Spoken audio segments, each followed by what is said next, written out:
So now I want to take a look at a particular property of square roots, and it's what happens when we square root a square. So if you take the square root of something squared, you get kind of a weird scenario. We're going to perform the operation on the inside first, consider the square root like a grouping symbol so that our order of operations we go inside to outside. And so we're going to take the square root of 5 squared is then 25, and of course the square root of 25 is 5. We're looking at the principal square root. And if I were to take the square root of the negative 5 squared, well, negative 5 squared is also 25, and this square root is the principal square root, so we're also looking at 5.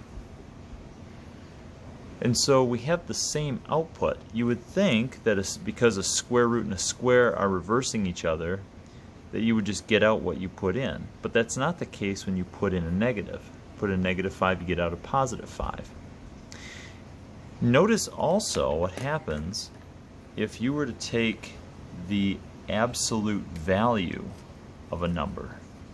If you take the absolute value of 5, you get 5. And if you take the absolute value of negative 5, you also get 5. And in fact, what happens when you take the square and the square root, the square root of a square, you're going to get the exact same outputs as you would with an absolute value. Okay, and so we have a property then with square roots, that the square root of anything squared is equal to the absolute value of that thing. Okay? These two functions are equivalent to each other. Now, it's often inconvenient to write the absolute value, so we don't always do that.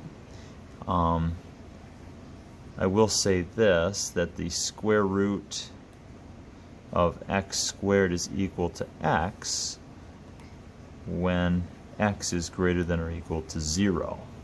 Okay, that's for all positive values of x, or 0. Then they're actually equal to each other. But when you have negative inputs for the x, then you end up having to take the absolute value. So you're going to see some problems in MyMathLab that are going to require you to have absolute values in them, particularly when you take square roots of variables. If you were, or some expressions, variable expressions, like the square root of x squared plus 6x plus 9 is an example. It looks kind of ugly, but if you remember, x squared plus 6x plus 9 is actually, if you factor it, x plus 3 squared.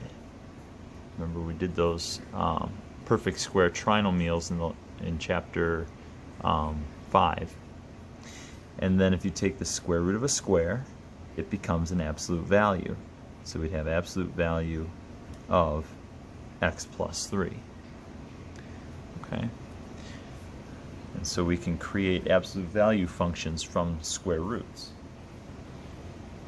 Now, there's going to be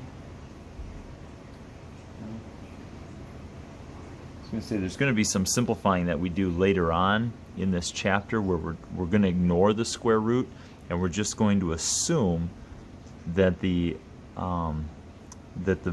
variable is greater than or equal to 0. That's going to be later in the chapter. In this section, we're going to assume it can be anything, and we're going to need those absolute values on the answers. Okay? All right, the last thing I wanted to mention in this section, and I forgot to on an earlier video, is calculating a cube root on your calculator.